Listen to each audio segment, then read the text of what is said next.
बात है लेट 2013 की और जगह पड़ती है आपकी मुरादाबाद संभल का जो कहते हैं एक बॉर्डर है, वहाँ की बात है। विजय जो कि एक 21 साल का लड़का था जिसकी अगले दिन जो है वो सगाई होने वाली थी। वेस्टर्न यूपी जो कि मुरादाबाद और संभल वाली साइड का भी एरिया जिसमें अभी हम इस बात का जिक्र करने वाले हैं, वो पूरे एरिया में जो है वो शुगर कैन फील्ड्स बहुत ज़्यादा होते हैं। और होता भी क्या है कि जो खेतों में जो लोग पानी देने जाते थे उस टाइम पे किसान जो हैं वो अर्ली इन द मॉर्निंग 3 बजे 4 बजे के आसपास जो है अपने खेतों में पानी देने के लिए जाते हैं। और हर रोज़ की तरह ये भी एक नॉर्मल जो है वो दिन की दिनचर्या की शुरुआत थी उनके परिवार और उनके लिए। पर शायद उनके परिवार को ये नहीं पता था कि रूटीन है ये शायद आखिरी हो सकता है उनके बेटे के लिए। विजय जिसका एक बड़ा भाई भी था और एक फादर और उनकी एक मदर। हर रोज़ की तरह विजय 3:30 बजे का टाइम था, अपने खेतों में जो है पानी देने के लिए गए।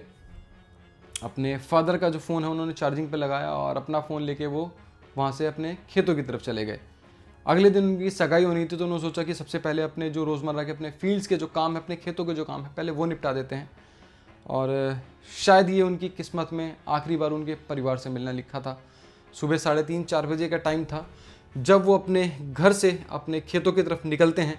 पानी देने के लिए, अपनी शुगर कैन की जो फील्ड्स हैं, जो उनके शुगर कैन के जो खेत थे वहाँ पे पानी देने के लिए। और ऑलमोस्ट 1 से 1.5 घंटे बाद उनके जो फादर हैं, जो उनके पिताजी हैं, वो भी उन खेतों पे जाते थे, पर जाने से पहले उनको हर रोज़ की तरफ फ़ोन करते थे। पर इस बार कुछ अलग हुआ। विजय के पिताजी का कहना था कि जब उन्होंने अपने बेटे को फ़ोन करने स्टार्ट करे 4:30 बजे के आसपास,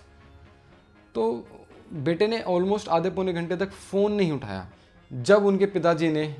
उनके जो बड़े भाई हैं, विजय के जो बड़े भाई थे, उनको ये बात बताई और विजय के बड़े भाई और विजय के पिताजी जो है वो उन खेतों की तरफ गए जहाँ पर विजय अक्सर पानी देने जाता था। जब वहाँ पे पहुँचे तो उन्हें विजय की आवाज़ कहीं नहीं मिली। बस जब वो उसके फ़ोन पर फ़ोन कर रहे थे तो विजय का फ़ोन ज़रूर उन्हें ज़मीन पर पड़ा हुआ मिला। जब थोड़ी सी भोर का समय हुआ, जब थोड़े से उजाले का समय हुआ, तो जो आसपास के गांव के लोग थे उनको भी इस चीज़ का पता चला। लोगों ने ढूंढना स्टार्ट करा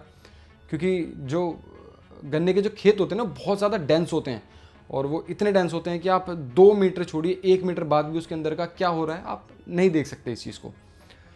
तो जो आसपास के जो लोग थे और जो विजय के फादर और विजय के बड़े भाई थे उन्होंने उस जगह पे जो है वो सर्चिंग स्टार्ट करी। और जब उन्होंने ढूंढने की कोशिश करी तो उन्हें क्या दिखता है कि विजय की खून से सनी हुई चप्पलें। जी हाँ, सुबह सुबह का टाइम था और 4:30-5 बजे उनको विजय की खून की सनी हुई चप्पलें मिली। मैं समझ सकता हूँ इस चीज़ को कि क्या उनकी सिचुएशन या फिर क्या उनकी हालत रही होगी। लोगों ने बहुत ढूंढने की कोशिश करी, आसपास बहुत ढूंढने की कोशिश करी, पर विजय जो है वो कहीं पे आवाज़ नहीं दे रहे थे या विजय की कहीं आवाज़ नहीं सुनी जा रही थी। पर थोड़ी देर और सर्च करने के बाद क्या होता है कि विजय के जो खून के जो निशान थे, जो कि जब उन्हें किल किया गया था तो धीरे धीरे जो उनके खून के जो धब्बे थे वो लोगों को मिलने लगे। जब लोगों ने उस खून के धब्बों का पीछा किया तब उन्हें मिलती है वहाँ पे विजय की आधी खाई हुई लाश। जी हाँ, विजय की आधी खाई हुई लाश मिलती है उन्हें वहाँ पे। तब उनको पता चलता है कि विजय के ऊपर जो है वो अटैक हुआ है। और जैसे ही ये बात आसपास के गांव में पहुंचती है तो लोगों के बीच में ना बहुत रोष जो है वो हो जाता है। लोग इकट्ठे होते हैं, लोग डंडियाँ लाठियाँ डंडे लेके जो है कोशिश करते हैं कि किसी तरीके से जिसने उसको मारा है उसको पकड़ लिया जाए या फिर उसको कोई ऐसी सज़ा दी जाए जिससे जो उनका गुस्सा जो है वो शांत हो सके। पर बहुत देर सर्च करने के बाद भी ऐसी कोई सिचुएशन नहीं मिलती है। तभी लोगों ने वहाँ पे फॉरेस्ट डिपार्टमेंट को कॉल किया और जब फॉरेस्ट डिपार्टमेंट के लोग वहाँ पे आए, उन्होंने थोड़ी सी छानबीन करी, तब उन्हें जाके एक अजीब सी चीज़ का पता चला। क्योंकि आसपास के एरिया में कोई ऐसा फॉरेस्ट नहीं था जहाँ पे लोग कह सके कि नहीं भाई यहाँ से प्रीडेटर्स आके यहाँ पे किल कर सकते हैं, और ये उस एरिया के लिए भी एक नई चीज़ थी। तो जैसे ही फॉरेस्ट के लोगों ने इस चीज़ को कंफर्म किया कि हो सकता है कि शायद इस चीज़ में जो है एक टाइग्रेस का हाथ हो, तो लोगों के बीच में ना थोड़ा सा भय जो है वो आना स्टार्ट हो गया। लोगों के बीच में गुस्सा तो था ही, लेकिन अब एक भय आना स्टार्ट हो गया। और वो भय किस चीज़ का, कि जिसने भी विजय को मारा है वो एक इंसान नहीं है भाई, वो एक ह्यूमन नहीं है, वो एक एनिमल है। और ये उस एरिया में ऐसा पहली बार हो रहा था। लोगों ने ऐसी पहली घटना सुनी थी उस तरफ के जो इलाके हैं वहाँ पे। तो लोगों के बीच में थोड़ा सा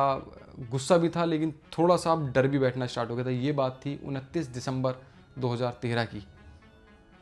फॉरेस्ट डिपार्टमेंट भी इस चीज़ को लेकर थोड़ा सा चिंतित था, पर क्योंकि ये पहला ऐसा किल था जो कि उस साइड के एरिया में हुआ था और लोगों को जो है थोड़ा सा विश्वास भी नहीं हो पा रहा था,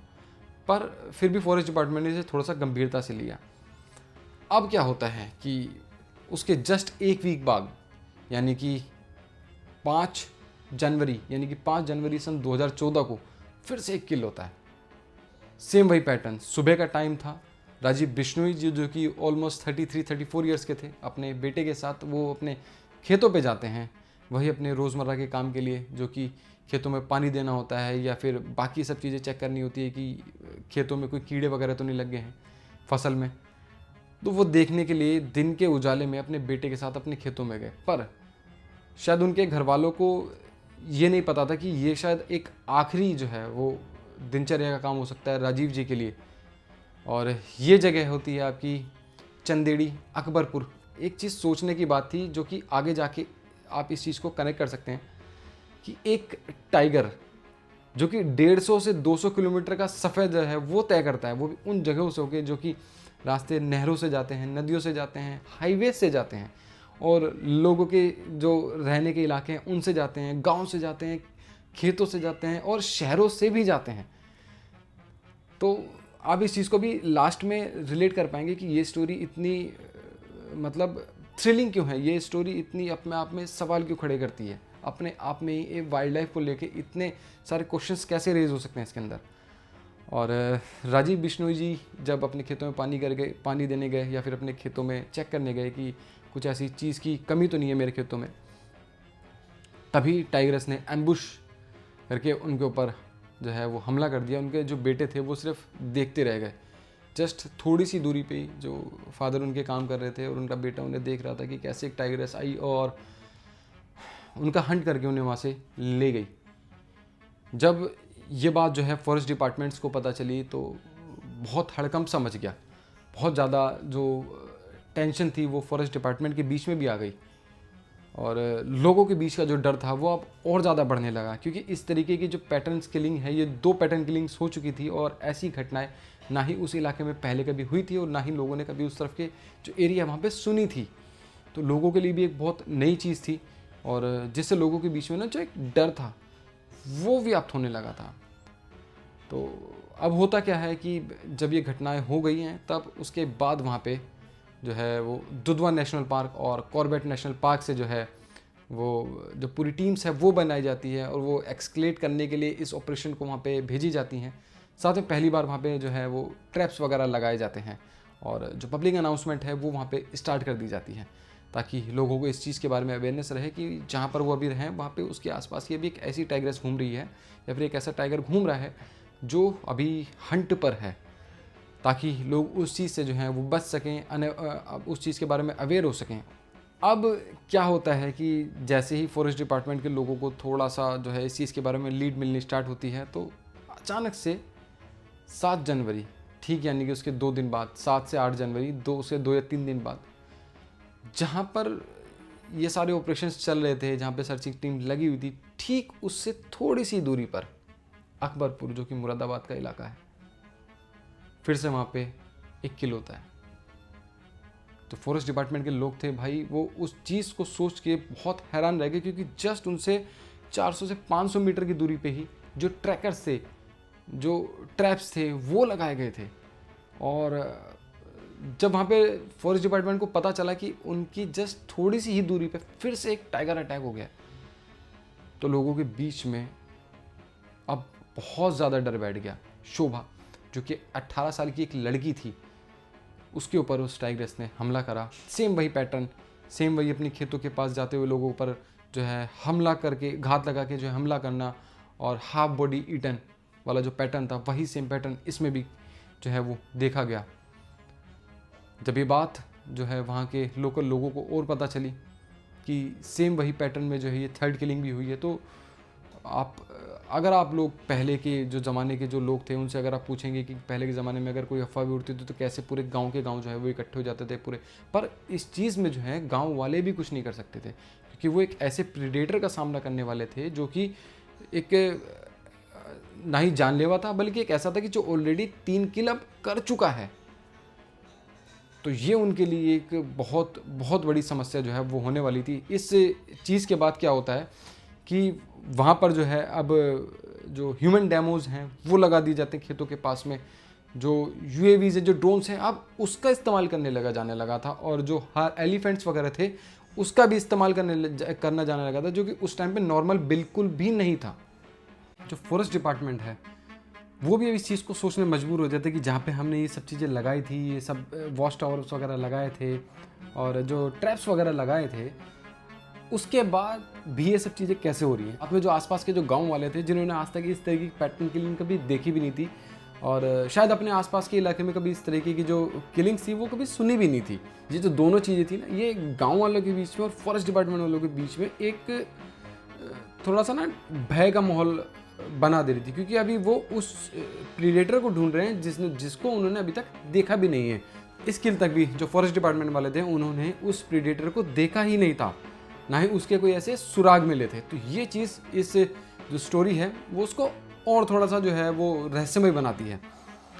अब क्या होता है कि जैसे ये थर्ड किलिंग जो कि एक 16 साल की लड़की होती है, शोभा उसकी होती है, तो उसके बाद उन पूरी जगहों के पास में जो आसपास के जितने भी गांव थे, 10 से 12 जो गांव थे उनके आसपास से जो उसकी सीमाएं लगती थी मुरादाबाद बिजनौर वाली रेंज में और ये संभल वाली रेंज के आसपास में, ये जितने भी गांव थे सब के आसपास वॉच टावर्स, डमी ह्यूमंस और जो आपके ट्रैप्स वगैरह थे वो भी लगा दिए गए थे। एलिफेंट्स का भी यूज़ धीरे धीरे जो है उस फील्ड में जो है वो स्टार्ट हो गया था। पर ये एक मतलब जिस तरीके की ये जो किलिंग्स वगैरह चल रही थी, इसमें फॉरेस्ट डिपार्टमेंट को एक चीज़ और सोचने को मजबूर करी थी कि जैसे ही वो किसी जगह पे ये सब चीज़ें बिल्डअप करते हैं और सोचते हैं कि उसके 5-10 किलोमीटर के रेडियस में जो है ये किलिंग्स होंगी, जो कि उनका अनुमान था, जो कि उनका मानना था, पर उस टाइम तक वो मैन ईटर जो टाइग्रेस थी जिसे आगे डिक्लेयर किया जाने वाला था, वो इतनी शातिर हो चुकी थी कि वो उस जगह से जहाँ पे पुरानी जगह उसने किल किया था उस जगह से ऑलमोस्ट 60 से 70 किलोमीटर दूरी पे जाके जो है वो अपना दूसरा अटैक कर देती है। और फिर बारी आती है आपकी मिड जनवरी, और आपकी लास्ट जो है वो मिड जनवरी से लास्ट जनवरी तक के बीच की बात है, ऑलमोस्ट 10 दिनों के बीच की बात है। उन 10 दिनों में 4th, 5th एंड 6th तीनों किल होते हैं। इन 10 दिनों के अंदर जो है ये 3 किल होते हैं, और वो भी 40-40, 50-50 किलोमीटर की रेंज में। अब क्या हो रहा था कि मान लीजिए कि ए पोजीशन पे फॉरेस्ट डिपार्टमेंट है,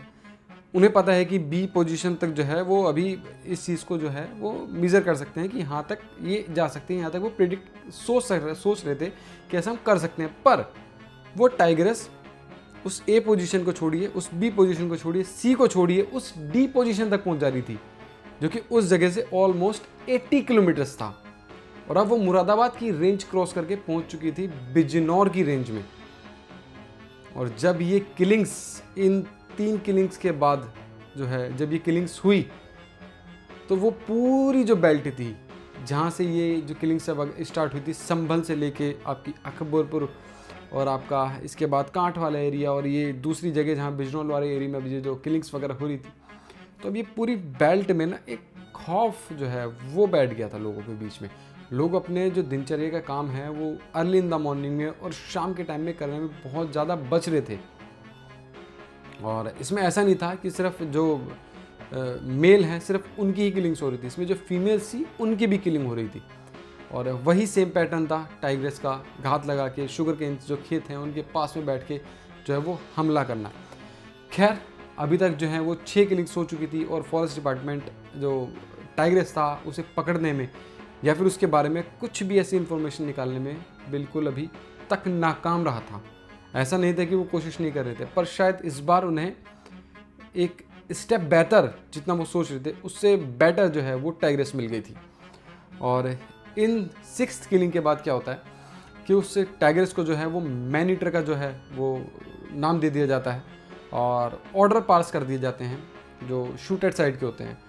सबसे पहले क्या होता है कि अगर कोई ऐसी घटनाएं होती हैं तो सबसे पहले फॉरेस्ट डिपार्टमेंट कोशिश करता है कि उसे ट्रैंकुलाइज किया जाए और फिर उसे पकड़ने की कोशिश की जाती है। और अगर लास्ट में बहुत दिन हो जाते हैं और फिर से वो घटनाएं चलती रहती हैं,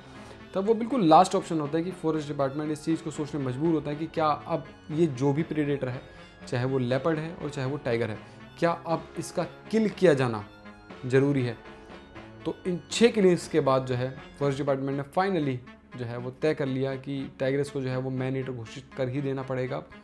और साथ में पब्लिक अनाउंसमेंट तो वहाँ पे चल ही रही थी और शूटेड साइड का ऑर्डर भी वहाँ से जो फॉरेस्ट डिपार्टमेंट के ऑफिशियल्स हैं उन्हें वहाँ पे मिल चुका था। क्योंकि आप इन सब चीज़ों में जो लोकल एमएलएस थे वहाँ पे, या फिर जो भी समाज सेवी जो लोग थे और जो वैसी पब्लिक थी गाँव की, जो विलेजेस की थी, गाँव की थी, वो सब जो है वो गैदर हो रहे थे और पूरा प्रेशर बिल्डअप कर रहे थे प्रशासन के ऊपर और गवर्नमेंट के ऊपर कि ये जो प्रेडेटर है, चाहे वो लेपर्ड है चाहे वो टाइगर है, उससे किल किया जाना चाहिए। अब ये ऑलरेडी 6 लोगों की जान जा चुकी है और उस पूरे इलाके में जो है ये एक सनसनी बन चुकी थी और लोगों की जो दिनचर्या के काम थे वो पूरी तरीके से जो है वो ठप पड़ चुके थे। यूएवी ड्रोन्स हो, एलिफेंट्स हो, चाहे वो किसी भी तरीके कैमरा ट्रैप्स हो, सब का यूज़ किया जाने लगा। क्योंकि उस टाइम पे ये सब चीज़ यूज़ होना एक नॉर्मल चीज़ नहीं थी, ये एक तरीके से एक मिशन के रूप में अब जो है वो तब्दील हो चुका था। और जो फॉरेस्ट डिपार्टमेंट था वो पूरी कोशिश कर रहा था कि किसी भी तरीके से अब इतने सारे इक्विपमेंट्स लगाने के बाद, इतनी सारी फॉरेस्ट टीम लगाने के बाद, अब इस टाइग्रेस को पकड़ना बहुत ही ज़्यादा ज़रूरी हो चुका है। पर फिर से वही होता है जिसका जो आम लोग थे उनको डर था। टाइग्रेस ने 22 ऑफ जनवरी से लेके 3 ऑफ फेब तक जो है फिर से 3 किल कर दिए और सेम वही पैटर्न। भले इस बार शुगर केन खेत ना हो, लेकिन जो बाकी के फील्ड से जहाँ पे और लोग अपनी दूसरी जो हैं वो खेती करते हैं, उन खेतों के पास में जो फॉरेस्ट डिपार्टमेंट था ना, उसे एक चीज़ सोचने पे अब ये मजबूर कर दिया गया टाइग्रेस के द्वारा कि क्या जिस तरीके से वो उसे पकड़ना चाह रहे हैं, क्या वो उनका पूरा पैटर्न ही गलत है। ऐसा तो नहीं है कि एक इंसान गलत हो सकता है। उस पूरी टीम में ऑलमोस्ट 3 बड़े लेवल के अधिकारी शामिल थे, 4 हंटर्स भी थे जिसमें कि 3 नॉन हंटर्स थे और लोकल एमएलएस भी शामिल थे, उसमें विलेजर्स भी शामिल थे, बहुत सारे लोग थे। पर थोड़ी हैरानी की बात ये थी कि फिर भी उस टाइग्रेस का कोई भी सुराग अभी तक मिल नहीं पा रहा था और लोगों के दिल में जो बेचैनी थी ना वो बढ़ती जा रही थी। और बहुत सारी जगहों पे जो है वो सैंड जो है वो बिछा दी गई थी गांव के आसपास वाले एरिया में, ताकि अगर ऐसी कोई घटना हो या होने वाली हो तो उससे पहले उस चीज़ को प्रिडिक्ट कर लिया जाए कि टाइग्रेस की मूवमेंट किस तरफ है। हालांकि जो 9th किल था उसके बाद लोगों के दिमाग में ना बहुत सारी चीज़ें जाने लगी, क्योंकि बीच बीच में ऐसी खबरें भी आ रही थी कि ये जो है ये किल जो है वो टाइगर का नहीं है, ये लेपर्ड का किल है, या फिर ये किसी और वजह से जो है ये किल हुआ है। तो एक कहानी के एक स्टोरी के बीच में जो है ना वो अब एक स्टोरी आ चुकी थी और उसके सराउंडिंग्स में बहुत सारे कैरेक्टर्स जो हैं वो एक मतलब एक पूरा गोल घेरा बना चुके थे और उस कहानी का जो मेन विलन था वो ही आज तक जो है वो देखा नहीं जा सका था या फिर वो पकड़ा नहीं जा सका था। तो यहाँ तक ये जो चीज़ थी वो पूरे उस इलाके में, पूरे वेस्टर्न यूपी के इलाके में और पूरे कॉर्बेट के इलाके में जो है, जो भी उससे सटे हुए सीमावर्ती इलाके थे उत्तराखंड के,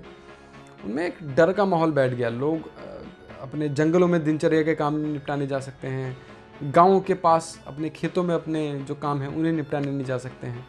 और एक चीज़ और हो रही थी कि ये जो पैटर्न किलिंग्स हो रही थी इसमें बहुत सारे ऐसे हाईवेज गए हैं, बहुत सारी ऐसी रोड्स गई हैं, स्टेट रोड्स गई हैं और बहुत सारी ऐसी जो आपकी रास्ते में जितने भी आपके टाउन्स पड़े होंगे और बहुत सारे ऐसे विलेजेस पड़े होंगे जहाँ से उस टाइग्रेस ने क्रॉस किया होगा। और फिर क्या होता है, अचानक जब 7-8 दिन बीत गए, कोई किलिंग्स नहीं हुई, तब फॉरेस्ट डिपार्टमेंट को लगता है कि शायद अभी ये किलिंग्स रुक चुकी है और शायद अब ये किलिंग्स ना हो। पर फाइनल 11 फरवरी फिर से एक किल, सेम वही पैटर्न। इस बार फिर से एक व्यक्ति कालागढ़ और कॉर्बेट टाइगर रिजर्व के पास में जस्ट 50 मीटर की दूरी पे जो थे वो अपना काम निपटा रहे थे, और एक खबर मिली कि फिर से एक जो किल है वो टाइगर ने कर दिया है। यहाँ तक फॉरेस्ट डिपार्टमेंट जो है वो बहुत अच्छी तरीके से समझ चुका था कि शायद अब जिसे वो पकड़ने की कोशिश कर रहे हैं वो एक ऐसा शिकारी है जिसको इन सब चीज़ों के बारे में शायद थोड़ा सा पता है, या फिर वो थोड़ा सा फ्रस्ट्रेटेड है, इसलिए वो सिर्फ आगे आगे आगे और अपना आगे कंटिन्यू कर रहा है अपनी जर्नी को। और अब अचानक की बात ये थी, इसके बाद एक मज़े की बात ये थी कि जिस टाइम पे उन्हें ऐसा लग रहा था कि अब शायद कोई किलिंग ना हो, उस टाइम पे किलिंग्स हो रही थी। और 11 फरवरी के बाद क्या होता है, वो टाइग्रेस गायब। आप ऐसा सोचिए कि एक प्रीडेटर टाइगर ऑलमोस्ट 200 किलोमीटर की जर्नी पूरी कर चुका है, और उस 200 किलोमीटर की जर्नी में न जाने वो कितनी जगहों से निकल चुका है, लोगों को दिखा नहीं है, और अचानक से 15 दिन बीत चुके हैं, ना उसका कोई सुराग, ना उसका कोई अगला किल, और ना ही कोई उसकी मूवमेंट। कुछ ट्रैक ही नहीं हो पाया, जैसे वो सिर्फ एक हवा की तरह आई, लोगों की हत्या हुई और वो गायब। इस